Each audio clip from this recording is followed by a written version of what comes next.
하나님 말씀 함께 보겠습니다. 하나님 말씀은 창세기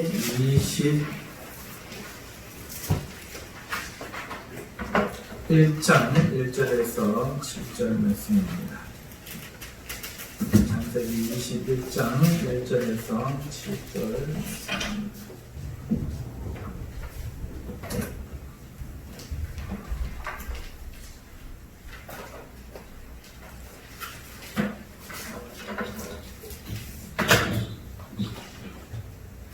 찾으셨으면 한 목소리로 합독하시겠습니다. 여호와께서 말씀하신 대로 사라를 벌거주시고 여호와께서 말씀하신 대로 사라에게 행하셨으므로 사라가 임신하고 하나님의 말씀하신 시기가 되어 노년의 아브라함에게 아들을 낳으니 아브라함이 그에게 태어난 아들 곧 사라가 자기에게 낳은 아들을 이름하여 이삭이라 하였고 그 아들 이삭이 낳은 지 8일 만에 그가 하나님의 명령하신 대로 할례를 행하였더라. 아브라함이 그의 아들 이삭이 그에게 태어날 때에 100세라. 사라가 이르되 하나님이 나를 웃게 하시니 듣는 자가 다 나와 함께 웃으리로다. 또 이르되 사라가 자신들을 젖먹이겠다고 누가 아브라함에게 말하였으리요 마는 아브라함의 노경에 내가 아들을 낳았도다 하니라. 아멘. 오늘 본문의 말씀을 가지고 인생의 퍼즐을 누가 맞추는가 하는 제목으로 말씀을 전하도록 하겠습니다. 드디어 오늘 본문에 와서 창세기 12장에 시작된 그 부르심의 열매가 결실했습니다. 사라가 아이를 낳았습니다. 이것이 얼마나 큰 기쁨인지 아마 우리는 짐작하기가 어려울 것입니다. 요즘 자녀 없이 사는 것에 대해서 대단히 긍정적인 사람도 있습니다만 그래도 결혼한 사람은 대부분 자녀 출산을 원합니다. 그래서 원치 않는 불임을 경험하고 있는 여성은 현대사회에서도 우울증을 겪기도 합니다. 아직까지 불임은 이 현대사회의 큰 사회적 스트레스 중에 하나입니다. 하물며 자녀를 낳는 문제가 정말 중요했던 아브라함이 살던 고대 근동의 시대에 이 문제가 사라에게 아브라함에게 얼마나 큰 문제였을지 우리가 짐작해 갑니다. 따라서 아이를 낳은 사라의 기쁨이 과연 얼마나 컸을까요?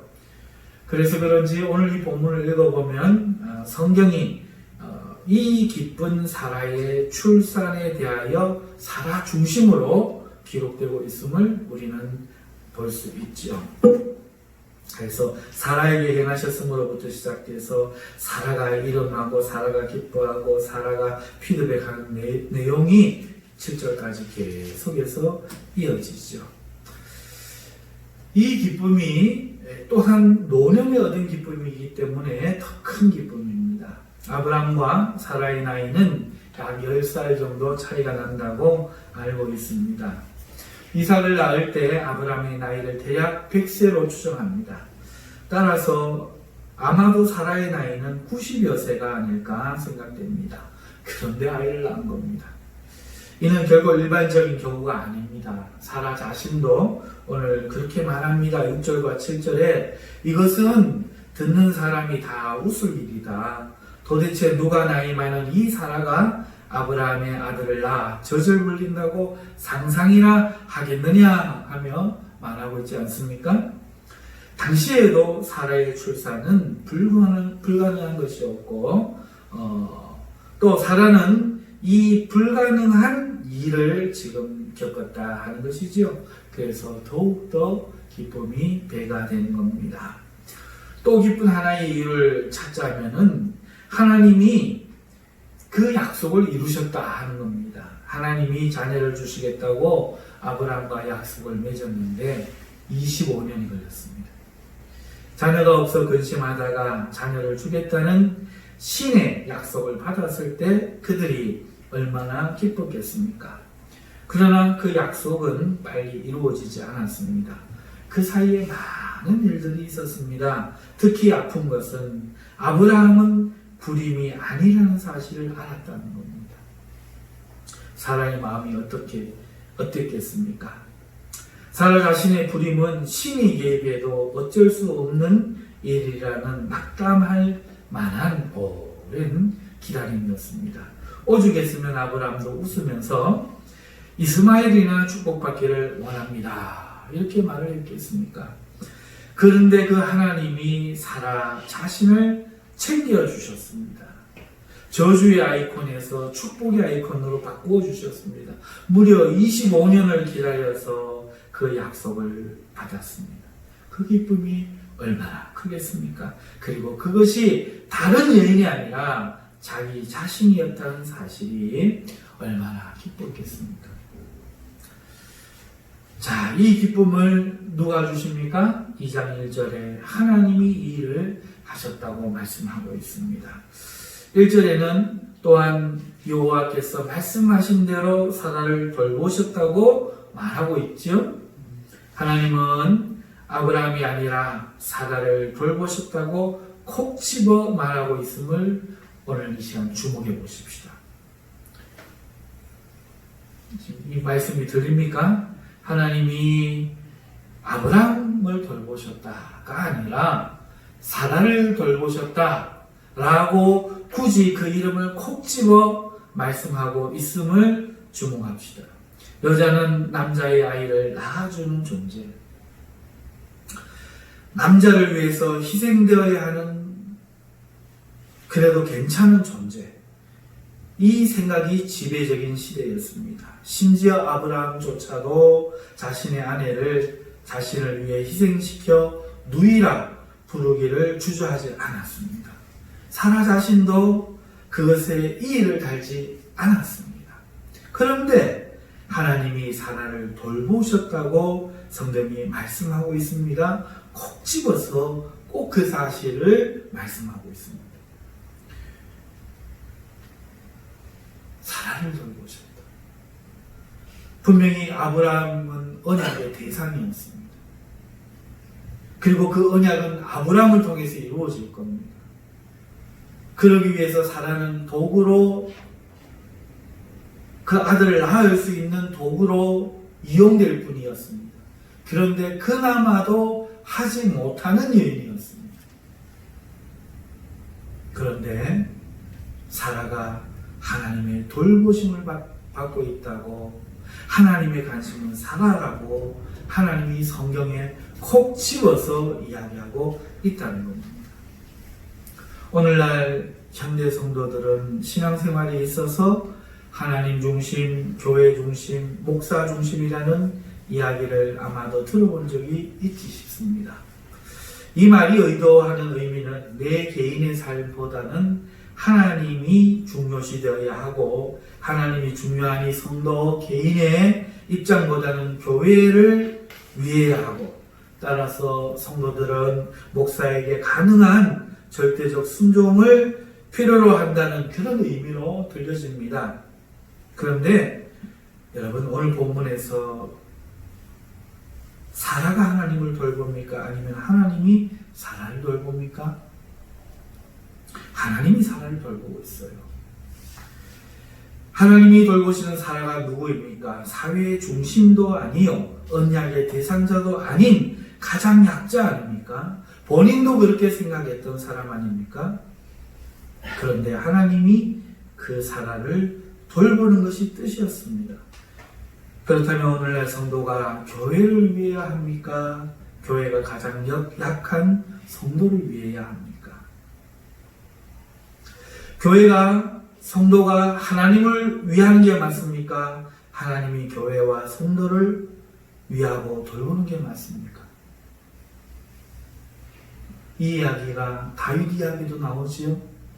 다윗이 나는 왕궁에 사는데 하나님의 법궤가 저 천막 속에 있으니 내 마음이 불편하다. 내가 하나님을 위하여 전을 지어야겠다 하자 하나님이 선지자를 보내서 뭐라고 합니까?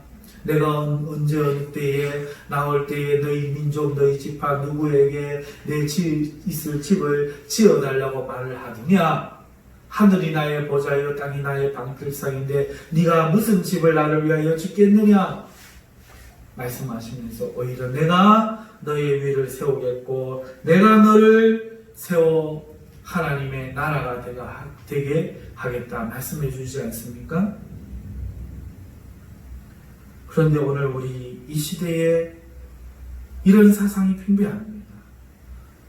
하나님 중심, 교회 중심, 목사 중심, 혹은 말씀 중심이라고 말하면서 교회를 위하여 성도가 희생되기를 요구합니다. 오늘날 역시 이 문제가 해결되어야 돼요. 하나님은 교회를 돌보고 싶어 하십니다. 그게 성경의 뜻입니다. 하나님의 뜻입니다. 하나님은 교회의 가장 약한 성도를 돌보고 싶어 합니다. 하나님은 성도에게 섬김을 받고 싶어 하지 않습니다. 무엇이 필요하지 않습니다. 하나님이 돌보고 싶은 겁니다. 축복하고 싶은 겁니다. 따라서 교회는 성도를 위해야 하고 성도를 위해 있습니다. 더 이상 성도가 교회를 위해 희생당해서는 안 됩니다. 하지만 아브라함 시대처럼 명분에 의해 이 시대도 그런 일이 요구되고 있습니다. 역기능을 순기능으로 요구하고 있는 겁니다. 이 말이 오해되어서는 안 됩니다. 성도가 교회에 그 어떤 것을 하지 않아도 된다는 그런 말은 아닙니다. 성도는 성도로서 해야 할 일을 하는 겁니다. 그것은 예배와 사랑이지요. 그것은 권리와 의무로 하는 것입니다. 제가 드리는 말은 교회는 그 예배와 사랑의 교제의 장만 제공할 뿐 그 존재의 목적이 성도를 위해 기도하고 성도를 돌보고 성도를 세우는 것에 그 존재의 이유가 있다는 말입니다. 반대로 성도가 교회를 위해 존재하지 않는다는 말씀을 드리는 겁니다. 성도가 하나님께 예배를 드리는 것은 의무요 또한 권리입니다. 또한 그 과정에서 하나님께 대한 섬김이 수반됩니다. 헌물과 봉사가 그것입니다. 성도는 하나님의 법대로 또 자신의 양심과 감사와 믿음에 따라 봉사와 헌물을 하게 됩니다. 그런데 교회가 때로 이것을 자유롭게 하도록 놔두는 것이 아니라 교회를 위한 것이 하나님을 위한 것이라는 명분을 내세워 때로는 과도하게 요구하고 희생을 강요합니다. 이것이 잘못되었다는 겁니다. 자연스럽게 하는 것은 정상적인 것입니다만 과도한 건축과 과도한 일을 하나님 뜻과 상관없이 추진하여 성도들을 괴롭히는 것은 옳지 않습니다. 우리가 솔로몬을 옳지 않은 왕이라 탓하고 책망할 때 이유가 무엇입니까? 하나님이 늘 하시는 말이 뭡니까? 내가 너희를 종되었던 애굽에서 구원하여 낸 여호와로라 말씀하지 않습니까? 애굽에서 왜 구원했습니까? 그 국고성을 쌓는 일에 그 민족이 얼마나 아침부터 저녁까지 고통을 받았습니까? 얼마나 값없이 팔려 종살이 했습니까? 그런데 거기에서 하나님이 해방하는 것이 그 눈물을 보시고 그 울부짖음을 들으시고 구원해 내신 것이 자유를 주기 위한 것이 하나님의 뜻이었는데 하나님의 나라라고 하는 그 나라에서 2대째 왕 솔로몬이 3대째 왕 솔로몬이 다시 그들을 성 쌓는 일에 동원하여 노예로 삼은 겁니다. 다른 신전을 짓기 위하여 동원한 겁니다. 그러니 이 얼마나 악합니까? 교회는 그렇기 때문에 성도가 드린 예물이 적으면 적은 대로 살아가면 됩니다. 그러지 않고 예배당을 크게 중축하며 성도에게 희생을 요구하면 안 됩니다. 목회자도 교회의 재정이 적으면 좀 덜 먹고 덜 쓰고 살면 됩니다. 큰 교회 목사들과 작은 교회 목사님들이 자신을 비교해서 성도에게 요구하기보다는 교회의 사정에 맞게 자신을 맞추면 됩니다. 어차피 영광을 얻으려고 이 길을 가는 것 아니지 않습니까? 오히려 교회는 드려진 예물 가운데서 약한 성도를 돌보기에 힘쓰는 것이 맞습니다. 하나님의 관심 있는 그곳에 교회에 관심이 있어야 하지 않겠습니까? 오늘 본문이 뭘 이야기합니까? 남자들이 되세요. 여자들은 남자들을 위한 존재예요.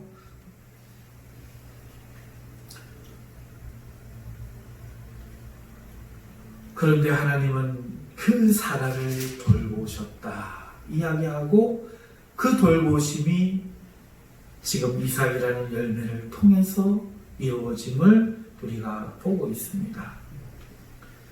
그래서 하나님이 사라를 돌보셨다는 이 짧은 말씀 속에 오늘 우리는 하나님의 뜻을 바르게 이해하고 교회가 나아가야 할 방향을 바르게 알고 나아갈 수 있기를 주님의 이름으로 축원합니다. 두 번째, 오늘 이 본문의 말씀에서 살펴볼 것은 이 일을 하나님이 하셨는데, 첫 번째는 하나님이 하셨다. 그 하나님이 하시는 것인데 사라를 돌보셨다. 두 번째로 하나님이 하셨는데 무엇을 했는가? 이로 통해 아브라함은 이삭을 얻는 과정에서 여자도 얻는 일을 하셨다 하는 겁니다. 하나님이 사라를 돌보셨다고 하는데 아브라함이 사는 시대와 역사의 대부분의 많은 시대에 여자들에 대한 것이 하나님의 뜻에 위배되고 있습니다. 하나님은 창조의 여자를 만들며 남자를 돕는 자로 주셨습니다. 창조의 순서를 통해 볼 때 뒤에 만들어진 존재가 훨씬 고등한 존재라는 것을 알 수 있습니다. 사람도 하나님은 남자는 티끌로 만드셨지만 여자는 남자의 갈비뼈로 만드셨습니다. 이 말은 남자가 여자를 마땅히 자신보다 더 나은 존재로 여겨 존중하고 그 여자가 자신을 도울 수 있도록 존중하라는 뜻입니다. 그러나 죄악의 역사는 여자를 성적인 노예와 출산의 도구로 전락시키고 심지어 매매하며 희생시키는 것을 당연히 여겼습니다. 오늘날도 여자를 성적인 대상으로 바라보는 문화와 그것을 산업화하고 그것을 확장시키는 사람들이 있습니다. 그 사람들은 다 지옥에 떨어질 겁니다. 그래서 우리 젊은 청소년들이요, 절대로 성을 야한 동영상이나 금지된 동영상을 통해서 보면 안 됩니다. 그것은 지옥에 떨어지는 죄예요. 회개해야 됩니다. 음란의 죄를 회개해야 돼요. 여성을 이성으로 생각하는 성적인 대상으로만 생각하는 그 죄를 결단코 지어서는 안 됩니다. 하나님의 형상입니다. 남자들이요, 회개해야 됩니다. 성욕의 여자의 팔을 잡아 끌면, 어떤 남자가 성욕으로 자기 아내의 손을 잡고 끌면 거기서 구내라고 되어 있는데 그 손을 자르라고 합니다. 음욕으로 보면 눈을 뽑아버리라 말합니다. 죄악이라는 겁니다. 성이라는 것은 사랑의 결과입니다. 사랑하기 때문에 함께 있고 싶고, 사랑하기 때문에 손을 잡고, 사랑하기 때문에 그 사랑의 결실이 자녀라는 아름다운 생명의 선물로 사랑을 하나님이 얼마나 기뻐하신지를 보여주는 하나님의 표시로 우리에게 주어지는 것인데, 특별히 남성 세계의 중심관에서 여성을 빼고자 하는 얘기는 아닙니다만은 여성을 성욕화하고 성을 상품화하고 또 그런 야한 동영상을 만들고 청소년들이 거기에 지배당하게 하는 것은 분명히 하나님의 지옥에 떨어질, 소돔과 고모라에 떨어진 유황불을 맞을 그러한 중대차한 죄인 것을 알아야 됩니다. 여성을 보면서 성욕을 느끼는 성의 대상으로 생각하는 것이 그렇게 무서운 죄이거든, 하물며 남자를 대상으로 성욕을 느끼는 동성애야말로 더욱더 가증한 범죄인 것입니다. 그러므로 오늘 이 아브라함 시대에 오늘 아브라함에게 보여주신 이 이야기는 오늘날 우리에게 그런 경종을 울려주는 이야기라 할 수 있겠습니다. 하나님은 창조의 여자를 만들며 남자를 돕는 자로 주셨던 것이지 성의 대상으로 주시지 않았습니다. 그러나 죄악의 역사는 여자를 성적인 노예와 출산의 도구로 전락시키고 매매하며 희생당하는 것을 당연하게 교육시켰습니다. 하지만 하나님께서는 아브라함에게 이삭을 약속하시면서 그 약속을 25년간이나 지연시켰습니다. 그 약속을 성취함에 있어 그러한 토대에서 이삭을 주지 않으셨습니다. 여자가 당당히 하나님의 창조의 원리대로 대우받도록 만들고 나셔서 주신 겁니다. 하나님은 아브라함과 언약을 세우셨지만 사라가 돕지 않는다면 아브라함은 결단코 그 언약을 성취할 수 없다는 것을 분명히 보여주셨습니다. 하갈 아니라는 겁니다. 아이 낳지 못하는 사라, 네가 도구로 이용하는 그 사라가 너의 언약을 이루어줄 반쪽이다 말씀하신 겁니다. 하나님이 아브라함을 언약의 백성으로 부르시면서 하나님의 백성은 세상의 죄의 방식을 따라 살아서는 안 되고 하나님의 뜻을 받들어서 여성을 돕는 위치에 다시 돌려놓아야 한다는 것을 분명히 하신 거죠. 이런 결과로 아브라함은 사라의 역할을 통해서야 이삭이라는 언약의 결실을 볼 수 있게 된 것이고 하나님은 그 시간 25년을 기다린 것입니다. 하나님은 이삭이라는 약속의 성취를 통해 아브라함이 진정한 아내, 곧 여자를 얻도록 그에게 주시는 거예요. 에덴 동산에서 하와를 데리고 오신 거죠. 죄로 타락하여 잃어버린 그 여자를 자기의 반려자로 하나님은 회복시켜 언약의 성취인 아들과 함께 돌려주시는 겁니다. 이 축복이 여러분들에게 있으시기를 바랍니다. 하나님이 하셨다, 일하셨다 할 때 두 가지입니다. 그렇죠?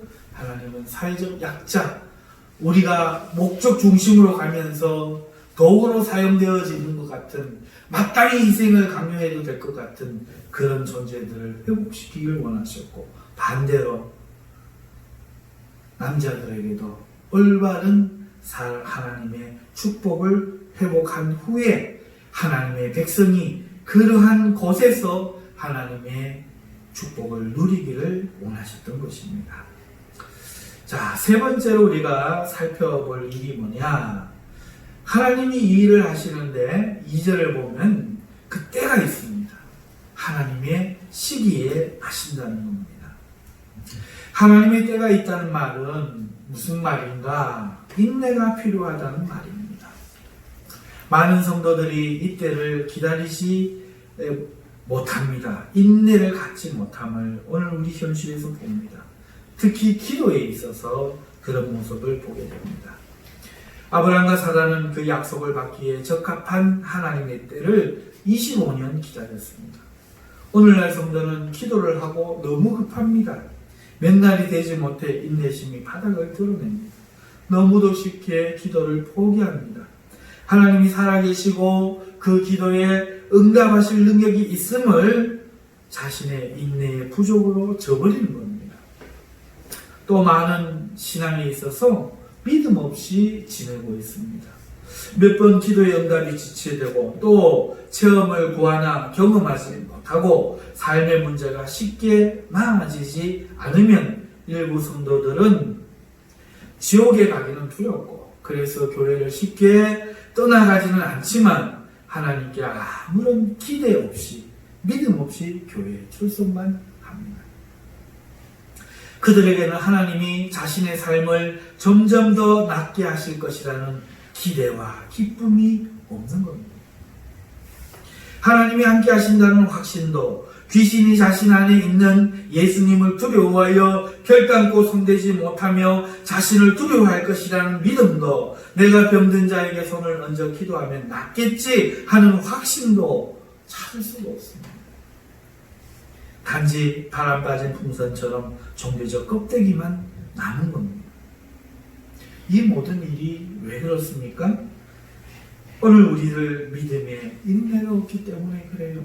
아브라함이 약속을 받았지만 25년이나 했다는 이 사실을 알지 못하기 때문에 그래요. 시간이 더딘 것은 하나님의 약속이 이루어지지 않는다는 뜻이 아닙니다. 하나님의 능력이 없다는 뜻이 아닙니다. 오늘 우리가 기도를 했는데 한 달 혹은 석 달 응답이 더뎌지고 있는 것은 하나님이 내 기도를 거절하셨다는 뜻이 아닙니다. 오늘 우리 삶이 쉽게 나아지지 않는다는 것이 하나님이 계시지 않은 증거가 결단코 아닙니다. 우리 믿음에는 인내가 요구되고 있습니다. 베드로후서 1장 5절에서 6절 그러므로 너희가 더욱 힘써 너희 믿음의 덕의 지식을 지식의 절제를 절제의 인내를 더하라 라고 말하고 있습니다. 믿음에는 반드시 인내가 있어야 합니다. 믿음은 인내를 필요로 하여 가는 기차와 같습니다. 하나님의 응답은 하나님의 때는 대부분 늦을 때가 많습니다. 나사로도 죽은 지 사흘이나 지나서야 주님의 살리심을 받았습니다. 죽은 지 사흘 됐다고 일이 끝난 게 아닙니다. 오병이어의 기적도 배고프기 전에 미리 차려진 기적이 아닙니다. 어느 아브라함도 25년이 걸렸습니다. 사랑하는 성도 여러분, 믿을 수 있는 걸 믿는 건 믿음이라고 하지 않습니다. 그러므로 오늘 우리는 우리의 믿음에 인내를 가져야 합니다. 하나님의 때가 있다는 것입니다. 하나님의 시기가 있고 하나님의 계획이 있다는 겁니다. 따라서 사랑하는 성도 여러분, 오늘 우리가 믿음이 있다면 하나님의 때를 기다리며 포기하지 말고 기도하고 기다려야 합니다. 두 번째로 하나님의 때를 기다린다는 것은 믿음의 의지를 가져야 된다는 것입니다. 하나님의 때가 있다는 것은 인내를 필요로 한다는 것이 첫 번째 말씀이요. 두 번째 말씀은 우리가 하나님의 때를 기다린다는 것이 믿음과 의지를 가져야 된다는 그런 뜻이라는 겁니다.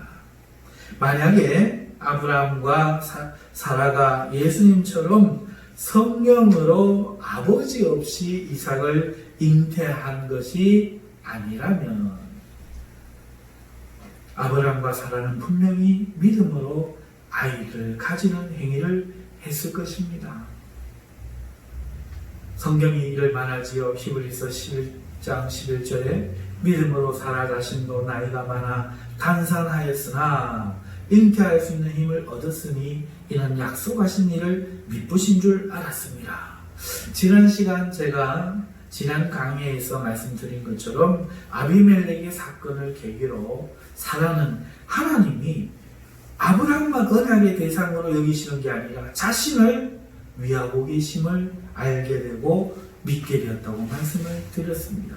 그 때문에 오늘 히브리서 11장 1절 조금 전에 읽어드린 그 부분에서 말하는 것처럼 자신의 몸이 그 몸의 사정을 자신이 알면서도 내가 단상하였지만 하나님의 언약의 대상이 나야? 그것을 안 순간 그는 미쁘신 하나님을 믿게 되었고 잉태할 힘을 얻었다고 말하고 있습니다.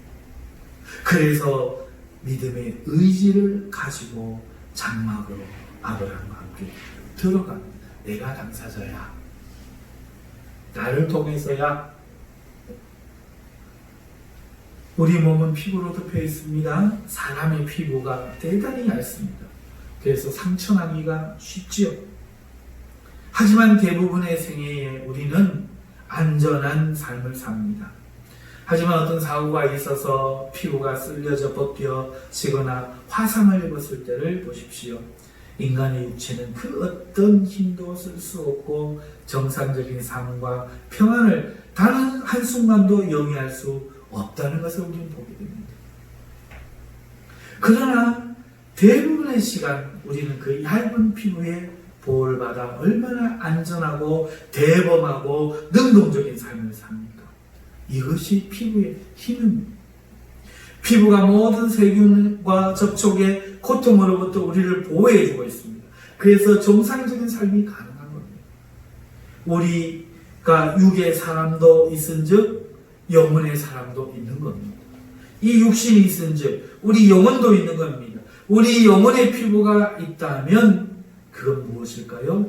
바로 믿음과 의지입니다. 우리는 특별한 어떤 것으로 보호되지 않습니다. 예를 들면 짐승은 많은 털과 두꺼운 가죽으로 그 살이 보호받고, 또 어떤 종류들은 딱딱한 갑옷으로 보호됩니다. 그러나 사람만은 얇은 피부로 살아가듯이 우리의 영혼도 마귀가 절대 침범할 수 없는 그런 강력한 것으로 보호되지 않습니다. 성경 그 어디에도 그런 것이 있다고, 그런 비슷한 것에 대해서 언급하는 것이 한 군데도 없습니다. 얇디 얇은 우리의 믿음과 우리 의지로 보호되고 있다고 말할 뿐입니다. 사라는 임신을 위하여 특별한 어떤 징조나 체험을 하지 않았습니다. 읽어드린 히브리서의 말씀대로 하나님을 믿으신 분인 것을 그의 그 삶의 사건을 통해서 알게 되었고 믿게 되었고, 그래서 믿음으로 임신하게 되었다고 기록하고 있습니다. 하나님이 성령의 충만을 통해서 강제적으로 어떤 일이 생긴 게 아닙니다. 오직 믿음뿐입니다. 그 믿음대로 의지를 따라 아브라함과 함께 장막에 들어갔습니다. 그게 전부입니다. 오늘날 많은 성도는 이 믿음과 의지를 너무도 소홀히 대하고 있습니다. 이 가치를 너무도 모릅니다. 아무런 증거나 체험이 없어도 오직 자신의 믿음과 자신의 의지로 교회에 나오고, 믿음과 의지로 기도하고, 믿음과 의지로 응답을 기다리는 것이 그의 영혼을 평안하게 지키고 있다는 사실을 모릅니다. 대신에 얇디 얇은 믿음과 의지보다는 짐승의 두꺼운 가죽이나 피부를 대신할 갑옷을 원합니다. 일상적인 믿음과 의지가 아니라 기적과 체험을 원합니다. 확실한 증거와 강력한 벌보심을 바랍니다. 하지만 하나님은 오직 믿음과 의지만 요구하실 뿐입니다. 그게 하나님 뜻입니다. 하나님은 오히려 지킬 만한 모든 것들보다 내 마음을 지키라고 요구하고 계십니다. 우리의 마음이 뭡니까? 조석지간에 변한 거 아닙니까? 작심삼일이라고 하지 않습니까? 그런데 그 마음에서 생명이 난답니다. 그 마음을 지키라고 합니다. 그 마음에서 믿음이 나오는 겁니다. 또 하나 우리가 피부와 관련해서 이해할 것이 있는데, 그게 뭐냐면 피부는 계속해서 재생되고 있다는 겁니다. 28일 만에 피부는 전부를 교체합니다. 우리의 믿음도 그래요. 우리의 믿음이 피부와 같다면 20년 전의 믿음으로 살지 못합니다. 오늘 우리가 사는 것은 오늘 믿음이어야 합니다. 오늘의 믿음으로 살아야 하고, 매 순간 매 사건마다 새로운 믿음이 요구되는 것입니다. 그렇기 때문에 저절로 내가 가만히 있어도 저절로 믿어지고 저절로 행해지는 것이 아니라, 오늘 우리의 마음에서 하나님 때문에, 하나님의 감화감동하심 때문에 갖게 되는 우리의 마음의 연약한 이 믿음, 이 의지를 가지고 우리의 영혼을 감싸고 행할 때 사라와 같은 길을 걸을 수 있다 하는 겁니다. 이것이 오늘 본문의 말씀이에요. 하나님의 때가 있다는 말씀은 첫 번째로 우리가 인내를 가져야 된다는 것이요, 두 번째는 인내와 의지를 가져야 한다는 것입니다. 믿음과 의지를 가지고 우리의 영혼을 돌봐야 한다는 겁니다. 우리는 이것을 기억해야 합니다. 우리는 매 순간 믿음으로 살아가는 시간의 세계를 연속해서 살고 있습니다. 매 순간 믿음의 의지로 행해야 합니다. 기적이나 체험으로 그것을 대신하려는 것은 하나님의 뜻이 아닙니다. 하나님이 보여줘야 한다, 하나님이 해주셔야 한다는 것은 진짜 믿음이 아닙니다. 믿음은 하나님의 뜻대로 하는 것입니다. 하나님은 오직 우리에게 의인은 믿음으로 산다고 하시면서 믿음만을 요구하셨습니다. 따라서 우리는 아무 증거가 없어도 오직 믿음과 의지로 행할 뿐입니다. 기도하고 교회에 나오고 예배하고, 그럴 때에 우리는 그 연약해 보이는 우리의 믿음과 의지로 하며 나아가는 겁니다. 그리고 매일 그렇기 때문에 요구되어 대체되는 그 믿음이 우리의 영혼을 지킴을 알고 오늘 매일의 믿음을 가지고 있어요. 어제 한번 믿음이 있었다고 오늘 또 여전히 같은 믿음으로 가지 못합니다. 매 순간 우리는 시험 받습니다. 잘하고 있다가 어제 잘했다가도 오늘은 또 시험 들어서 못하게 만들고 그렇게 해서 스쳐지면 안 됩니다. 거기에 의심의 피부병이 생기지 않게 하십시오. 악한 벌레가 우리 피부에 독침을 받게 내버려 두지 마십시오. 피부를 벗겨내고 기적과 체험이라는 다른 갑옷을 붙이려 하지 마십시오. 그러다가 죽습니다. 우리의 피부가 동물의 가죽이라는 착각에 빠져 매일 씻지 않고 방치해서는 안 됩니다. 우리의 믿음과 의지는 매일매일 씻고 돌봐야 합니다. 우리의 영혼은 우리의 믿음과 의지라는 아주 얇은 피부로 보호함을 받고 있습니다. 스치게 해서는 안 됩니다. 그래서 우리는 우리 몸이 옷을 입듯이 예수님의 의로 입고 성령의 능력을 입기를 구해야 합니다. 그러나 얇은 피부임을 잊지 말고 살아야 됩니다. 하나님의 능력이 함께해도 우리의 피부가 상하면 안 되는 것처럼 오늘 우리의 믿음의 의지가 상하지 않도록 매일매일 새로운 믿음과 매일매일 새로운 믿음의 의지로 기도의 자리에 나아가고 용서의 자리에 나아가고 순종의 자리에 나아가고 믿음으로 기다리는 이 믿음의 의지를 특별한 어떤 것보다 더 사모하고 살아갈 때 비록 오늘 내가 대범하게 살면서 이것을 아무것도 아닌 양 살고 있어도 이것이 엄청난 축복이라는 거예요. 내 피부가 쓸려서 상처가 나보면 얼마나 내 몸이 약한 몸인지를 아는 것처럼 우리의 그 얇은 믿음과 의지가 구멍 나보면 피부병이 생겨보면 우리가 얼마나 아무것도 아니라는 것을 깨닫게 됩니다. 그러므로 어떤 엄청난 거 하늘에서 불내리기를 기다리지 말고 오늘 내가 믿음으로 하나님 앞에 기도합니다. 하나님을 믿고 기다리는 일, 믿음으로 선언하고 행동하며 순종하며 살아가는 일을 값진 줄 아시고 그 삶을 계속 깨끗게 하여 사시는 여러분 되시기를 주님의 이름으로 축원합니다. 마지막 네 번째로 살펴볼 것은 오늘 이 본문의 형식입니다. 1절부터 7절까지로 되어 있는데 오늘 이 1절부터 7절까지는 제가 늘 자주 드리는 대칭구조로 되어 있습니다.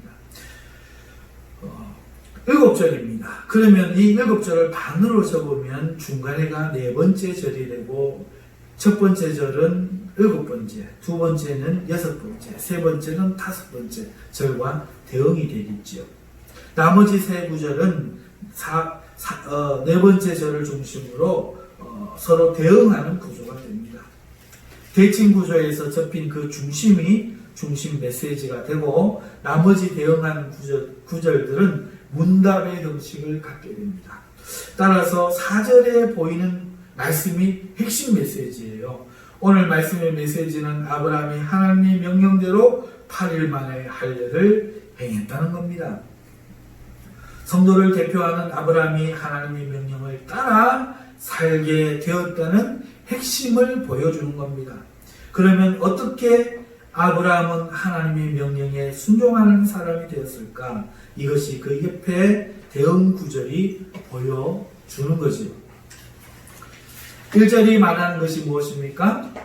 하나님이 사라를 돌보고 사라에게 말씀하신 대로 행하셨다 아닙니까?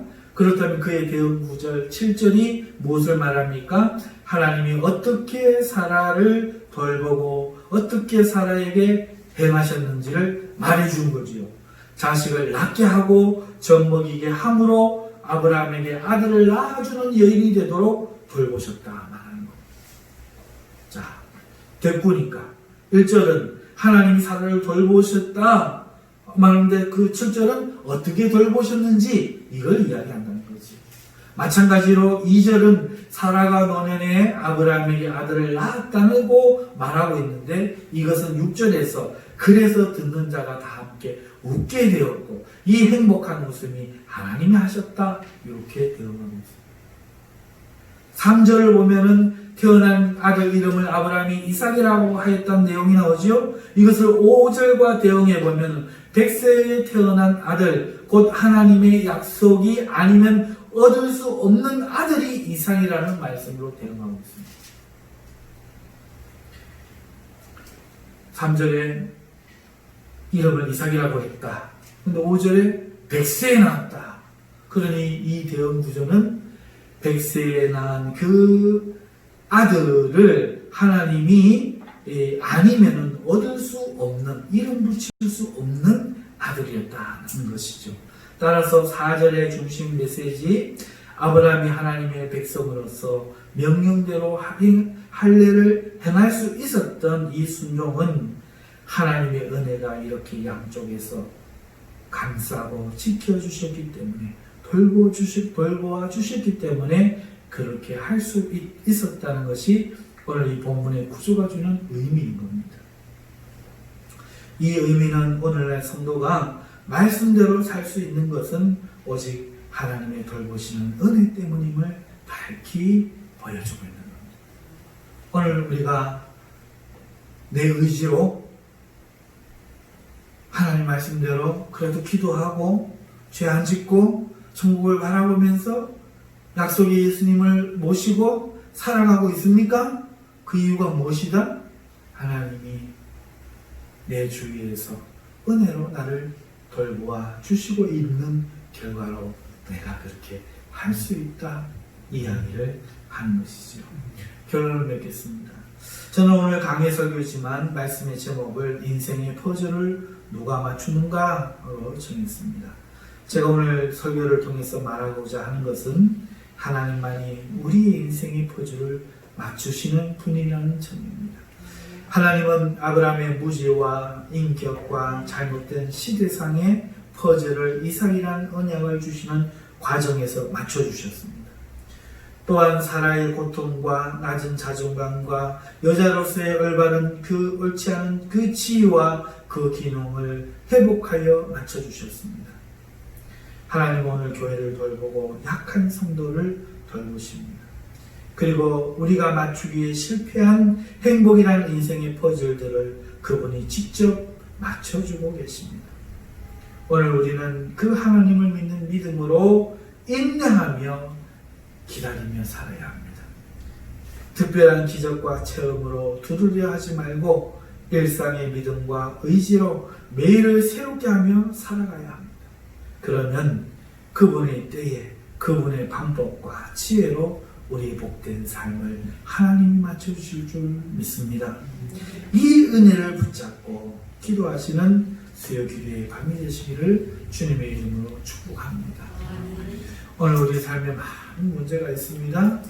이 부분을 하나님의 은혜를 두고 오늘 하루에 이루어지지 않는 것에 절망하지 말고 기도하시기를 바라고, 또 이 시간에 병원에 계신 우리 박경배 성도님과 그 가족을 위해 기도해 주시고, 또 여러분의 삶에 속히 이루어지기를 바라는 그 일이 하나님의 때가 언제인지 모르지만 그때까지 믿음으로 믿음을 포기하지 않고 기도할 수 있는 우리가 되게 해달라고 다 함께 기도하도록 하겠습니다.